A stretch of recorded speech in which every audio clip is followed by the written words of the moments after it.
So, Idaho just ranked number 5 in the country for retirement. 5th. That's honestly, this is pretty good. It's pretty damn good. But here's the thing, and this is going to sound weird coming from a guy who literally sells real estate here. Idaho is not the best state to retire in. It's just one of the top 5. And if you're thinking about moving here for retirement, that distinction actually matters a lot more than you might think. I'm Trent. I run a real estate team here in North Idaho, and I make these videos about what life is actually like living in this part of the world. Not the Chamber of Commerce version, not the real estate pitch version, the real version. And today we need to talk about this retirement ranking thing because there's a big difference between Idaho is great for retirement and Idaho is the best for retirement. So let's dig in.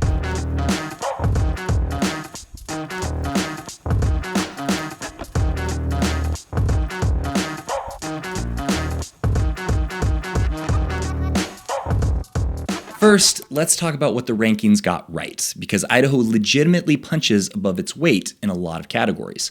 The taxes, pretty solid. Idaho doesn't tax Social Security income, period. That's money back in your pocket. Now, here's the but, and there's always a but. Withdrawals from 401ks and IRAs are taxed at the state income tax rate, which is 5.3%. So, if you're living mostly off Social Security, Idaho's going to treat you like royalty. If you're pulling significant income from retirement accounts, you're going to feel that bite every month. It's like ordering a salad and then realizing they charge extra for the dressing. You're still getting a salad, but you're annoyed about it. You should probably just order the steak. That's always the better move. There's also a property tax reduction program that can save you $250 to $1,500 on eligible homes if you're 65 years or older. It's called the Circuit Breaker program, which I love that name.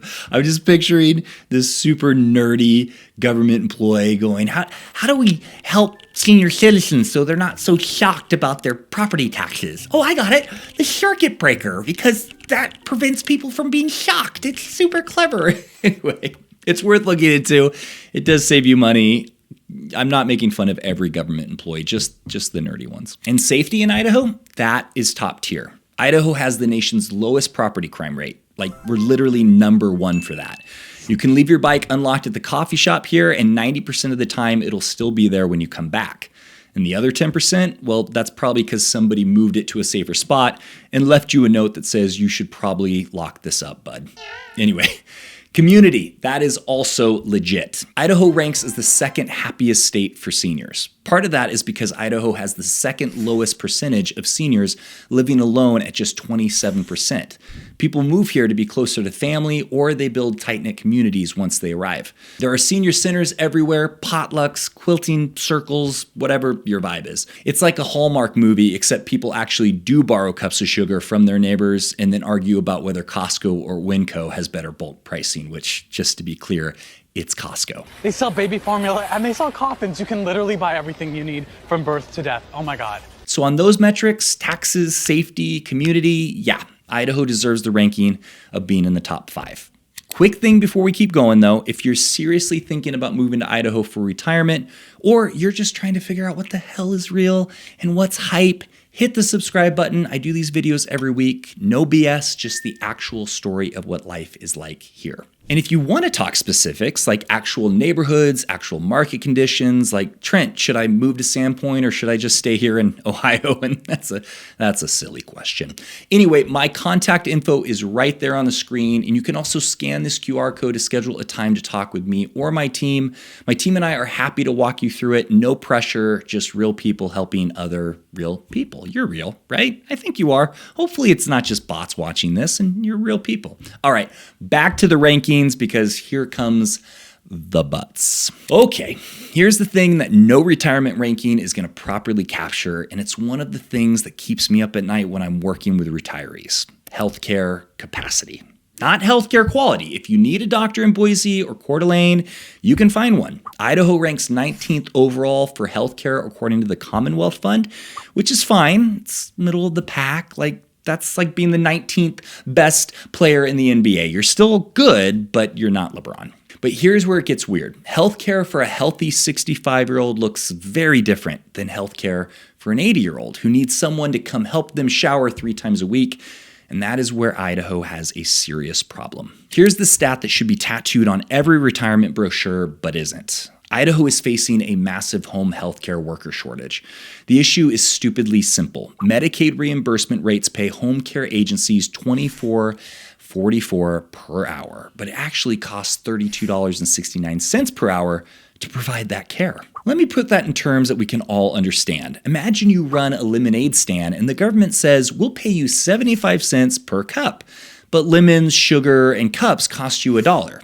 Are you going to keep making lemonade? No, you're going to shut down the lemonade stand and get a job at Costco where they at least give you free samples. You can have as many as you want. They're free. What are you talking about? Hey, can I have some more sausage? Yeah, me too. That's what's happening with home health care agencies. Over 80% of them report they're struggling to recruit caregivers, and a bunch are just closing up shop. So if you're planning to age in place here, which, let's be honest, is everyone's plan until it isn't, you might find yourself in a situation where you'll be calling agencies and they'll be like, yeah, we'd love to help you, but we closed in 2024. This number's been disconnected, and you're talking to a haunted voicemail. That was stupid. Why did I say that? If you're looking at assisted living or nursing homes, the median cost for a private room in an Idaho nursing home is $146,000 a year as of 2025. That's a 14% increase from last year. For context, that's enough money to buy 2 Teslas every year and drive them right into a lake. Assisted living is only about $59,000 annually, which I guess is better, but still, that's a new truck every year, or like 11,893 rotisserie chickens from Costco. I don't know why I'm measuring everything in Costco. That's just where my brain goes. But point is, plan for this, budget for this, or have family nearby who can help. All right, next reality check, wildfire smoke. If you have any kind of respiratory thing going on, asthma, COPD, you used to smoke, you still smoke, and you lie to your doctor about it, this is something you have to think about. The American Lung Association ranked Boise as the 36th most polluted metro area in the nation for short-term particle pollution. And that's almost entirely because of the wildfire smoke. Now, 36 doesn't sound that bad until you realize we're not talking about regular pollution from cars and factories. We're talking about the sky turning orange and looking like a movie about the apocalypse. In 2025, fire season started early with dry fuels and lightning storms. By late summer, smoke degraded air quality across central and northern Idaho for weeks. I'm talking days where you wake up, look outside, and it's like someone photoshopped a sepia filter over your entire neighborhood. You can't see the mountains, you can't go for a walk, you close all the windows, you crank the air purifier to jet engine mode, and you just wait. It's like being grounded by Mother Nature. And here's the kicker. Large wildfires are becoming more frequent in the western U.S. because of temperature increases and fuel buildup.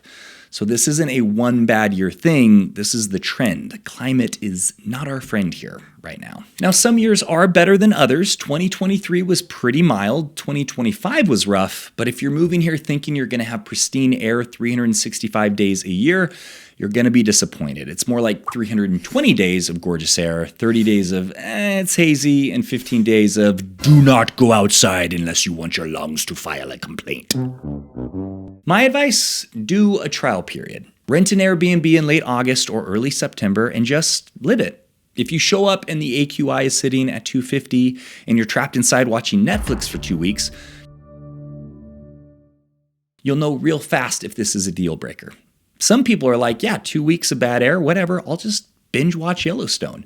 Other people show up and they're like, I specifically moved here to hike and I can't breathe outside. This is my personal hell.